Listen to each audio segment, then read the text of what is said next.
Perkenalkan, nama saya Zion Leonardi, NIM 19.11015,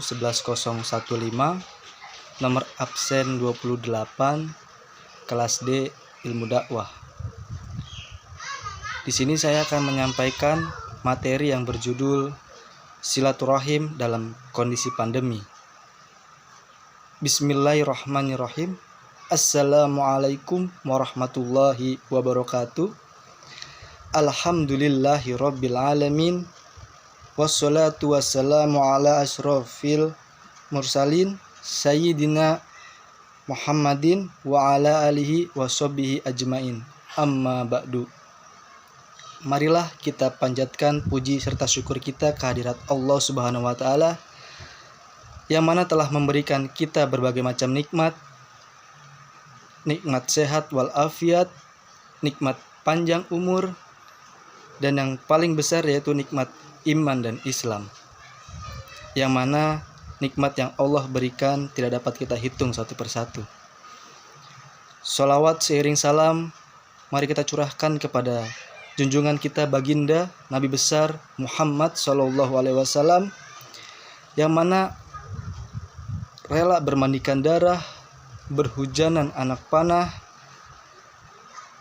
demi menegakkan kalimat La ilaha illallah Muhammadur Rasulullah. Dan karena berkat perjuangan beliau, kita dapat menikmati indahnya iman dan Islam. Masih dalam suasana Muharram dan PPKM yang diperpanjang, tentunya kita ingin bersilaturahim,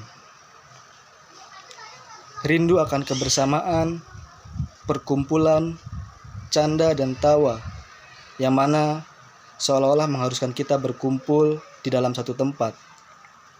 Sebagaimana hadis yang diriwayatkan oleh Uqbah bin Amir, Silman qata'aka wa'ati man haramaka wa'fu amman zolamaka, yang artinya, wahai Uqbah, sambunglah orang yang memutuskanmu, berikanlah bantuan kepada orang yang kikir kepadamu, maafkanlah orang yang berbuat zalim kepadamu. Salah satu di antara 3 nasihat Nabi di sini adalah silman qata'aka. Itu adalah definisi dari silaturahim.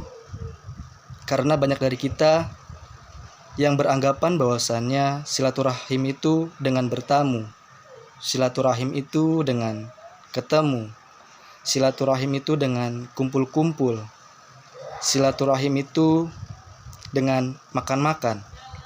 Padahal bukan hanya itu silaturahim. Itu bukan inti silaturahim. Itu adalah serba-serbi silaturahim. Tapi inti dari silaturahim adalah menyambung orang yang memutuskan kita di antara keluarga besar kita. Baru disebut menyambung silaturahim kalau ada yang disambung. Kalau kita bertemu dengan orang yang nyaman perasaannya dengan kita, dengan keluarga yang mungkin selama ini tidak ada masalah dengan kita, maka itu bukan menyambung silaturahim, tetapi menjaga silaturahim. Sedangkan perintahnya menyambung silaturahim. Untuk itulah kenapa menyambung silaturahim ini pahalanya sangat besar dan memutuskannya dosa yang sangat besar. Bahkan Allah Subhanahu wa taala menyebut orang-orang yang memutuskan silaturahim dengan golongan fasikun dan menyambung silaturahim termasuk di antara ibadah dan menjadikan seseorang dijamin masuk surga. Dan lagi pula nanti di akhirat, salah satu di antara hobi ahli surga itu adalah menyambung silaturahim.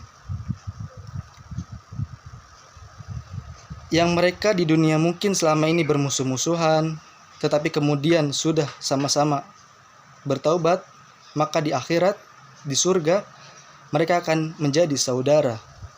Yang selama ini berjauhan, di surga, mereka akan berdekatan.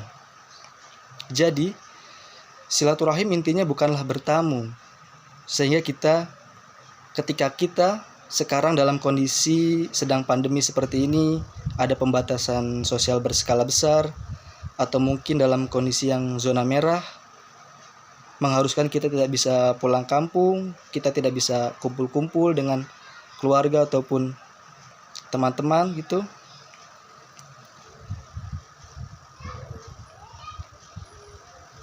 Kalau kita memaknai silaturahim hanya bertamu, mungkin kita jadi tidak bisa bersilaturahmi.